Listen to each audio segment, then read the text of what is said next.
Hello, good morning everyone. आज के lecture में हम मराठा राजवंश देखेंगे। लास्ट लेक्चर में हमने क्या उत्तरवर्ती मुगल शासक हमने पढ़ लिया था। इसमें हमारे तीन लेक्चर हो गए थे, जिसमें पूरा हमने उत्तरवर्ती मुगल शासक का देख लिया था। फर्स्ट सुल्तान से लेके अंतिम तक हमने देख लिया था कि फर्स्ट कौन था और लास्ट में कौन था, है ना। इसके बाद हमने कुछ जो गुट हैं वो भी देख लिए थे कि 4 गुट थे हिंदुस्तानी गुट, जिसमें क्या था बहादुर, है ना। इसके बाद क्या था, ईरानी था, तुरानी था और अफ़गानी गुट था, ना। तो ये हमने चारों गुटों के बारे में देख लिया था। आज के लेक्चर में हम मराठा राजवंश पढ़ेंगे। इसमें सबसे पहले हम शिवाजी के बारे में ही पढ़ेंगे आज, और उनके प्रशासन का कुछ चीज़ें देखेंगे। फिर नेक्स्ट लेक्चर में उनके प्रशासन, उनका जो केंद्रीय प्रशासन है वो देखेंगे, और उनका जो स्थानीय प्रशासन है वो देखेंगे, और जो कर व्यवस्था है वो जो मुख्य रूप से बहुत ज़्यादा इम्पोर्टेंट है वो देखेंगे, और कुछ अन्य चीज़ें वो देखेंगे। फिर उसके बाद हम शिवाजी के बाद कौन शासक बने थे उनके बारे में देखेंगे। सबसे पहले शिवाजी के क्या हम टाइम पीरियड देखेंगे कि उन्होंने कब से कब तक शासन किया था, ना। तो उन्होंने 1627 से 1680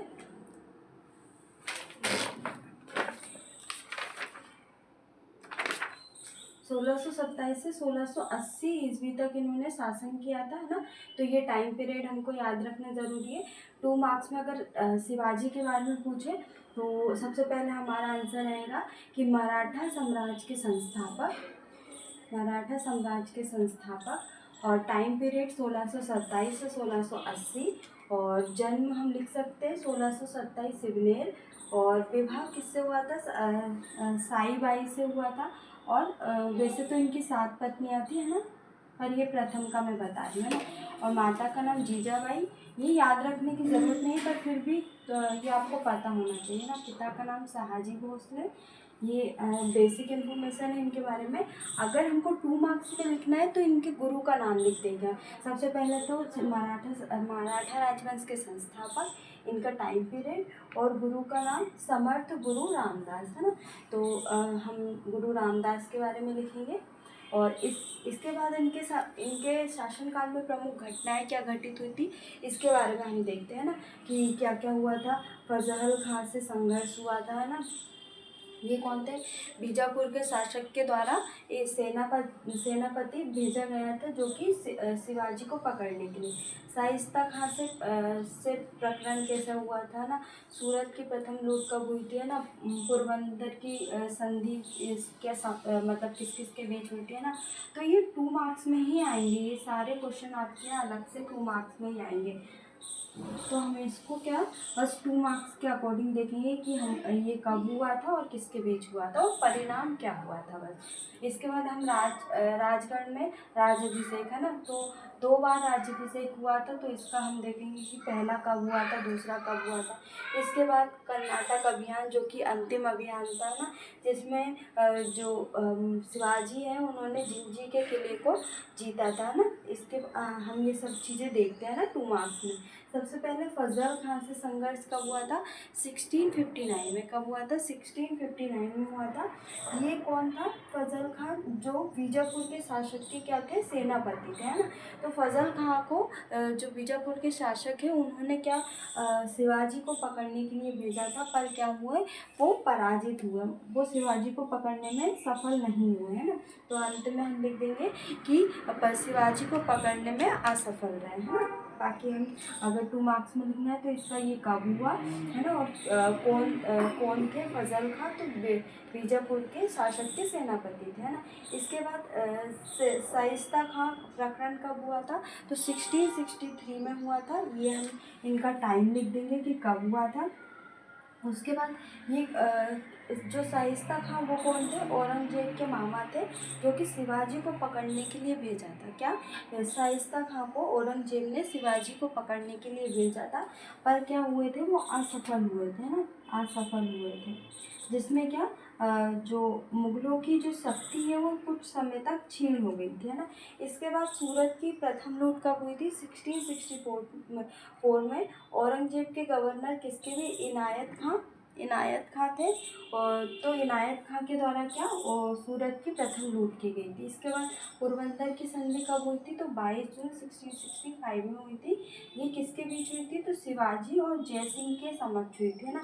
और जय सिंह किसके किसके किसके तरफ से था, तो ये मुगलों की तरफ से था, है ना, मुगलों की ओर से था, है ना। तो ये मुगलों की ओर से था, है ना। तो इस प्रकार क्या हुआ था, तो शिवाजी के 35 में से 23 किले किसको दे दिए थे, मुगलों को दे दिए थे, है ना। तो हमें ये इन्फॉर्मेशन लिखना है, हमको 2 मार्क्स में ही लिखना है। इसके बाद राजगढ़ में राज्याभिषेक, है ना, कब हुआ था, 1674 में। तो अगर हम देखें तो पहला राज्याभिषेक किसके द्वारा करवाया था, तो गंगा भट्ट ब्राह्मण था, उनके द्वारा। और उसके बाद दूसरा अगर हम देखें तो दूसरा राज्याभिषेक किसके द्वारा करवाया था, पुरी गोस्वामी के द्वारा, जो कि एक तांत्रिक थे, है ना। तो ये 2 बार शिवाजी के 2 बार राज्याभिषेक हुआ था, पहला गंगा भट्ट के द्वारा और दूसरा पुरी गोस्वामी के द्वारा, है ना। इसके बाद अंतिम अगर हम देखें तो अंतिम अभियान में कर्नाटक अभियान था, जो कि 1677 और 78 में हुआ था। ये हम लिख सकते हैं, इनका टाइम पीरियड लिख देंगे सबसे पहले। और ये अंतिम युद्ध था, अंतिम अभियान, जिसमें क्या किया था, जिंजी के किले को जीता था शिवाजी के द्वारा।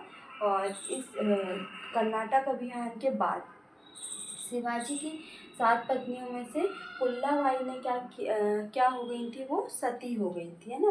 तो ये हमने शिवाजी के बारे में बेसिक इन्फॉर्मेशन देखी। इसमें से आपका कोई भी क्वेश्चन ऐसा नहीं है जो 7 मार्क्स में बने, सभी 2 मार्क्स में ही बनेंगे। तो हमने इसमें इतनी इन्फॉर्मेशन देख ली कि 2 मार्क्स में हम लिख सकें, है ना इसको।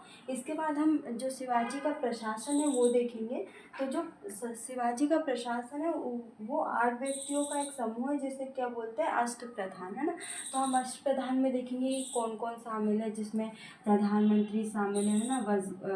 प्रधानमंत्री के बाद जो सेनापति है वो शामिल है ना। तो हम अष्टप्रधान में 8 व्यक्तियों के बारे में पढ़ेंगे। और फिर उसके बाद शिवाजी का स्थानीय प्रशासन देखेंगे और शिवाजी की जो कर व्यवस्था है वो देखेंगे। और शिवाजी की सैन्य व्यवस्था है वो देखेंगे। और शिवाजी के द्वारा भूमि के प्रकार भी है, तो उसके बारे में देखेंगे, है ना।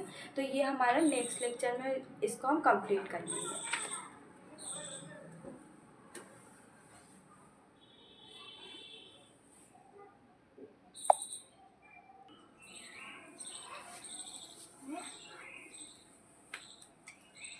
नेक्स्ट हम देखेंगे प्रशासन, देख लेते हैं केंद्रीय प्रशासन, जिसमें क्या शिवाजी के केंद्रीय प्रशासन में 8 व्यक्तियों का समूह था, जिसको क्या बोलते थे, अष्टप्रधान।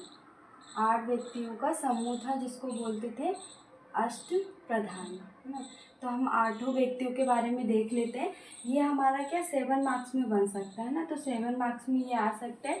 और अगर ये अलग से भी जैसे पेशवा के बारे में पूछ ले तो ये 2 मार्क्स में आ जाएगा हमारा अलग से, है ना। ये भी 2 मार्क्स में बन सकता है और ये भी 2 मार्क्स में बन सकते हैं और ये भी 2 मार्क्स में। जब अगर ये 2 मार्क्स में बने तो हम कैसे लिखेंगे ये भी मैं आपको बता दूँगी, है ना। और 7 मार्क्स में है तो 7 मार्क्स में हमको जैसा मैंने यहाँ पे लिखा है ना वैसे ही लिखना है। सबसे पहले क्या लिखेंगे हम प्रस्तावना में कि शिवाजी के प्रशासन में 8 व्यक्तियों के समूह को क्या बोलते हैं, अष्टप्रधान, जिसकी निम्न प्रकार से व्याख्या उल्लेख करते हैं या निम्न प्रकार से व्याख्या करते हैं ना। उसके बाद हम ऐसा डेस लगा सकते हैं ताकि उसका मतलब होता है कि हम और आगे चीज़ें बता रहे हैं ना। इसके बाद हम देखेंगे सबसे फर्स्ट कौन है, पेशवा। दूसरे हैं अमात्य अथवा इनको मध्य मुँह आधार भी बोलते हैं, और मंत्री। इसके बाद 4th सचिव है, और 5th है सुमंत, और इसके बाद है खेर नौबत, है ना, सेनापति बोलते हैं ना इनको अगर मुख्य रूप देखें तो हम, और पंडित राव और न्यायाधीश, है ना। तो ये 8 व्यक्ति हैं जिसको अष्टप्रधान बोलते हैं ना। तो पेशवा क्या है, प्रधानमंत्री, जो कि सरकारी काम में राजा की मोहर के साथ इनकी मोहर लगती थी, है ना। मोहर या जैसे सिक्कों पे लगाई जाती है ना, तो वो लगती थी, है ना, इन पेशवा को, है ना। तो अगर हम 2 मार्क्स में लिखेंगे तो सबसे पहले पेशवा को पूछेंगे तो ये लिख सकते हैं कि शिवाजी के समय अष्टप्रधान व्यक्तियों में से एक, है ना। और उसके बाद प्रधानमंत्री लिख देंगे और कार्य में लिख देंगे सरकारी कार्यों में राजा की मुहर के साथ इनकी मुहर लगती थी। इसके बाद अमात्य को देखेंगे तो ये क्या थे, वित्त मंत्री थे, है ना, क्या थे, शिवाजी के प्रशासन में वित्त मंत्री थे जो कि आय और व्यय का ब्यौरा रखते थे, मतलब लेखा जोखा रखते थे, है ना। इसके बाद मंत्री देखेंगे जो कि क्या करते थे, दैनिक कार्यों में लेखाबद्ध, और इनको क्या बोलते थे, गुप्तचर विभाग इन्हीं के अंतर्गत आते थे। किसके अंतर्गत, मंत्री के अंतर्गत। तो इसमें अगर हम 2 मार्क्स में लिखेंगे तो अष्ट प्रधान में से एक, दैनिक कार्यों का लेखाबद्ध और गुप्तचर विभाग इन्हीं के अंतर्गत, है ना। इसके बाद हम सचिव देखेंगे। सचिव क्या है, पत्राचार विभाग से संबंधित होता है ना। तो इसमें फर्स्ट लाइन हम क्या लिख देंगे, शिवाजी के प्रशासन में अष्ट प्रधान व्यक्तियों में से एक, और संबंध किससे है, पत्राचार विभाग से संबंधित, है ना। इसके बाद हम सुमंत का देखेंगे, दबीर भी बोलते हैं इनको, ये विदेश मंत्री होते थे, है ना। तो इसकी फर्स्ट लाइन हम लिख देंगे अगर 2 मार्क्स में पूछे तो, जो शिवाजी के प्रशासन में अष्ट प्रधान में से एक, और किसके अंतर्गत, विदेश मंत्री इन्हीं के अंतर्गत था, और सेनापति सेना का प्रमुख होता था, अष्ट प्रधान में से एक, है ना। फर्स्ट लाइन तो हमारी सब में यही रहेगी अगर 2 मार्क्स में पूछे। अगर 7 मार्क्स में पूछे तो जैसा लिखवाया है वैसा ही रहेगा आंसर, है ना। इसके बाद पंडित राव, अष्ट प्रधान में से एक व्यक्ति, धार्मिक मामलों का प्रमुख, है ना। इसके बाद न्यायाधीश जो कि अष्ट प्रधान में से एक, और न्याय विभाग का प्रमुख, है ना। तो आज के लेक्चर में हमने केंद्रीय प्रशासन और जो शिवाजी की बेसिक इन्फॉर्मेशन है वो चीज़ें देख ली है कि उनका जन्म कहाँ हुआ, उनके द्वारा प्रमुख संधियाँ कौन सी, उनके द्वारा कौन से युद्ध हुए थे, है ना। तो इसका हमने 2 मार्क्स में देख लिया। अकेला सिर्फ केंद्रीय प्रशासन है जो हमको अष्ट प्रधान में 7 मार्क्स में देखना है, बाकी इसको भी हमने अलग अलग करके 2 मार्क्स में भी देख लिया कि हमको कैसे लिखना है ना। तो नेक्स्ट लेक्चर में हम जो शिवाजी का है कि प्रशासन, स्थानीय प्रशासन, सैन्य व्यवस्था और प्रमुख जो कर हैं वो देखेंगे।